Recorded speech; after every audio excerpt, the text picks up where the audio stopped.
আজকে আমি রান্না করব ইলিশ ভাপা। কই এইবারে আমি রান্নাঘরে এন্ট্রিটা লই। ও মা, এটা কি সয়াবিনের বই? আজকে আমাকে সয়াবিনের ঝোল খেতে হবে।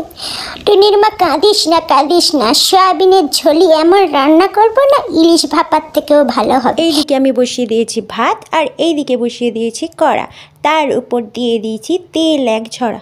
আরে টুনির মা, তেল কম দে, তেলের যা দাম, তুই তো দেখছি আমাকে ভিখারি করে ছাড়বি। আরে চুপ করো তো তুমি, সবসময় তোমার কিপটামো। তরকারিতে একটু তেল না দিলে তরকারির কি টেস্ট হবে? যত সব। এই পাশে আমি নিয়ে নিয়েছি এক বাটি ডাল। আজকে আমি রান্না করব সয়াবিনের ঝাল।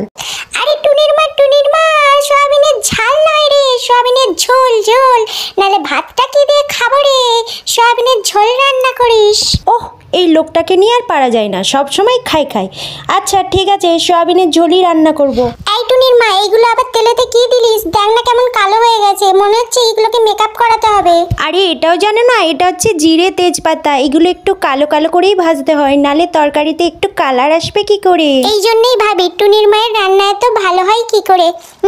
টুনির মা ঝ্যাক্কাস। ওহ, তুমি দেখছি আমাকে ঠিক মতো রান্না করতেও দেবে না। সরো, এবার মিক্সিতে ঝাঁকানাকা করে মশলাটা করে নিই। মিক্সিতে আমি মশলা পিসি বড়ই আনন্দে, শিলনোড়াতে পিসতে হয় না মশলা আমারে। ওরা এবার মশলা দিয়েছি, হবে চমৎকার, মাংসর মতো রান্না হবে সয়াবিনের ঝাল। আরে টুনির মা, তুই যে এত সুন্দর কবিতা বলিস, আমি তো এতদিন জানতাম না।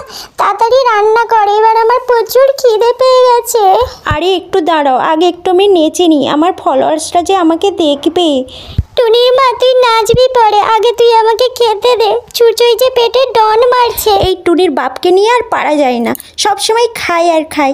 দাঁড়াও, আমার রান্না এইদিকে রেডি হয়ে গেছে, চলো তোমাকে খেতে দিই। এই দেখো, এইদিকে হয়ে গেছে তরকারি, আর এইদিকে হয়ে গেছে ভাত।